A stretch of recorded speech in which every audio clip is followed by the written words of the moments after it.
कि यार रिश्तों की मैया जो है इन्होंने उखाड़ कर रख दी है। मैं ज्यादा कुछ नहीं कहता। फिर कहते हैं आमिर बोलता है, तो बोलू ना तो और क्या करूं?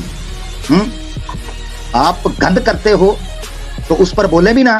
खैर आओ यार, सैनिटाइजर के नशे करना बंद करो और शुरू करते हैं बिना किसी बकचोदी के। अथर्ववेद आपके सामने मैं पेश करता हूं, और ये जो भाष्य और कमेंट्री जो है जो मैं पेश करूंगा, ये स्वामी दयानंद सरस्वती साहब की है।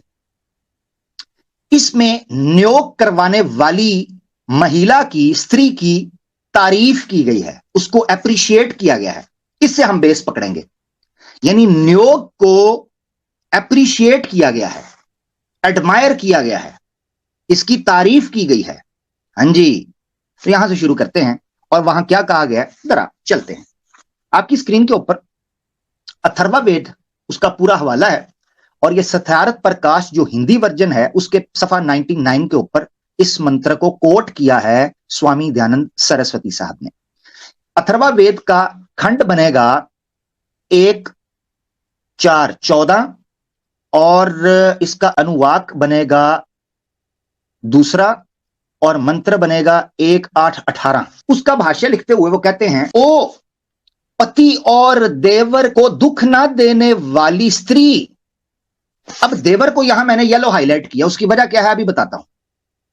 पति और देवर। अब देवर एक ऐसा शब्द है जिसको आमतौर पर पति के, यानी एक औरत के पति के छोटे भाई या बड़े भाई के तौर पर समझा जाता है, उसको देवर कहा जाता है। मगर जब पति के कॉन्टेक्स्ट में देवर आए, उसका मतलब क्या होता है, स्वामी जी की जुबानी आपको निरुक्त का आपको हवाला मैं अभी दिखा दूंगा। यहां पर यह कहा गया है कि पति और देवर को जो दुख नहीं देती स्त्री, और गृहश्रम में, गृहश्रम कहते, मैंने आपको बताया गृहश्रम 4 किस्म के आश्रम पाए जाते हैं, उनमें गृहश्रम जो है ये एक एज के बाद माना जाता है सनातन धर्म में, ऐसा आश्रम जिसमें आप गृहस्थी यानी घर को बसाते हैं, फैमिली स्टार्ट करते हैं, शादी ब्याह बच्चे, फैमिली प्लानिंग, ये सारी चीजें गृह आश्रम के अंदर आती हैं। तो वो कहते हैं कि गृह आश्रम में तुम अपने पति और देवर को दुख नहीं देती, उनके साथ अच्छे से चलती हो। और आगे आ जाए सेकंड लास्ट लाइन के अंदर, वो कहती हैं देवर की कामना करने वाली। क्यों इसको कहा है? शूरवीर पुत्रों की जन्ने, यानी शूरवीर पुत्र, ऐसी संतान जो बड़ी ताकतवर है, पावरफुल, बड़ी स्ट्रांग, हेल्दी, ऐसे पुत्रों को जन्म देने वाली हो, और देवर की कामना करने वाली हो। कामना का क्या मतलब है? चाहत, ख्वाहिश, तमन्ना, आरजू, डिजायर, डिमांड। आय हाय, तो देवर की कामना करने वाली। सोचने की बात यह है कि पति देव मौजूद हों तो देवर की कामना करने की जरूरत क्या है, यानी देवर की ख्वाहिश करने की क्या जरूरत है। मगर देखें अथर्ववेद के अंदर इस चीज को अप्रिशिएट किया गया है कि एक स्त्री अपने पति के साथ साथ देवर को दुख भी ना दे और देवर की कामना भी करने वाली हो। अब मैं नियोग कहां से निकालूंगा मैं आपको बताता हूं। वैसे तो देवर से क्लियर निकल रहा है, मगर आपको थोड़ा सा एक्सप्लेन कर डिटेल में। तो यहां नियोग को अप्रिशिएट किया जा रहा है ऐसी स्त्री को जो पति और देवर के साथ सुखी रहती है, उनकी सेवा करती है, उसको दुख नहीं देती और देवर की कामना करने वाली होती है, सुख के साथ रहती है, उसकी एप्रिसिएशन की गई है उस स्त्री की। अब आपको मैं लेकर चलता हूं कि देवर का मतलब क्या होता है। यह आपके सामने सत्यार्थ प्रकाश का कवर है हिंदी का, नीचे लिखा है, मैंने जिसको अंडरलाइन किया है, महर्षि दयानंद सरस्वती साहब। तो ये महर्षि साहब हैं, चूतड़ वेदी सिर्फ नहीं है, यानी इनको सिर्फ चूतड़, वेद का चूतड़ नहीं लगा हुआ, बल्कि इनके साथ साथ महर्षि है, यानी ये ऋषि कपूर के भी महा हैं, यानी उससे बड़े ये नियोगी हैं। तो इसलिए जरा इनको हल्का मत लीजिएगा। हाँ, जिस तरह आप वो तुफैल चूतड़ वेदी को हल्का लेते हैं, इस तरह। ये आपके सामने देवर के बारे में जब इनसे प्रश्न किया गया सत्यार्थ प्रकाश में पेज 99 के ऊपर, वो कहते हैं यदि किसी का छोटा भाई ही ना हो तो विधवा नियोग किसके साथ करे।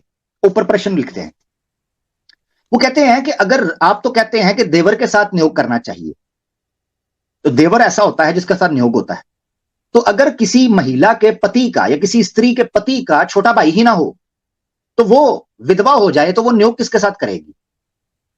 तो वहां वो उत्तर देते हैं, वो कहते हैं देवर के साथ। सेकंड लाइन में उत्तर देवर के साथ, वो कहते हैं देवर के साथ ही करेगी। परंतु देवर शब्द का अर्थ जैसा तुम समझे हो वैसा नहीं। देखो निरुकुत में, अब निरुकुत का अध्याय 3 और खंड 1, 5, 15 उन्होंने कोट किया है संस्कृत, उसका निरुकुत का कोट करके कहते हैं, नीचे देखें, देवर उसको कहते हैं कि जो विधवा का दूसरा पति होता है। अब ये पूरी डिटेल वो बयान करते हैं, चाहे उनका छोटा भाई हो या ना हो। वो कहते हैं चाहे छोटा भाई व बड़ा भाई अथवा अपने वर्ण व अपने से उत्तम वर्ण वाला हो, यानी देवर उसे कहेंगे, भाई हो छोटा बड़ा या अपने वर्ण या अपने से उत्तम वर्ण का कोई भी पुरुष हो जो के विधवा के साथ ठुकाई का काम करे, जिसको आप ठुकाई प्लेयर कह लें या ठुकाई मास्टर कह लें, जो होगा उसको देवर कहेंगे। अब उन्होंने आसान वन लाइनर डेफिनेशन आखिरी दे दी, ये जरा देखिएगा। वो कहते हैं जिससे नियोग करे उसी का नाम देवर है। अथर्वा वेद में इस जगह पर पति के, ये मैं इसलिए जोर दे रहा था, पति के कॉन्टेक्स्ट में देवर आया है। पति और देवर के को दुख ना देवे या देने वाली हो स्त्री, ऐसी स्त्री जो पति और देवर। तो यहां पर देवर का मतलब क्या है? ऐसा बंदा जो कि नियोग करे। अब वो भाई का छोटा भाई हो या बड़ा भाई हो। इससे एक और मसला हल हो गया कि स्वामी दयानंद के नजदीक और आर्य समाजियों के कम से कम नजदीक सिर्फ और सिर्फ नियोग देवर नहीं कर सकता, जिसको आम भाषा में हम देवर उसको कहते हैं जो भाई का छोटा बड़ा भाई, जिस तरह हम कहते हैं नॉर्मली।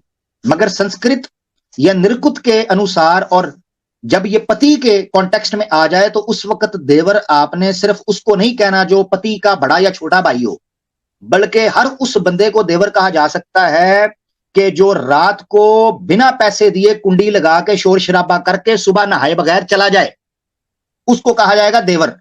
और 9 महीने बाद घर में रफड़ पड़ जाए कि अम्मी हॉस्पिटल एक करी जान छुड़ा दो, तो वो जो कार्रवाई और गंध करके जाएगा, उस गंध करने वाले को कहते हैं देवर। ऐसा ये अश्लील समाज है कि इन्होंने रिश्तों की धज्जियां और परखच्चे उड़ाकर रख दिए हैं कि जिनको कल तक भाभी मां सम्मान समझा जाता था, उनका मतलब ये रख दिया कि भाभी मां सम्मान है तो भाभी को मां बनाकर छोड़ेंगे, काम सीधा करेंगे। चेक करो जरा, कम तियां ते सुई 100 ते गियर छटा हैंड ब्रेक उत्ते सीट बेल्ट कट दी हुई है, देखी जाएगी ते हारन पा यार कमाल है। मतलब ये यार रिश्तों की मैया जो है इन्होंने उखाड़ कर रख दी है। मैं ज्यादा कुछ नहीं कहता। फिर कहते हैं आमिर बोलता है, तो बोलू ना तो और क्या करूं?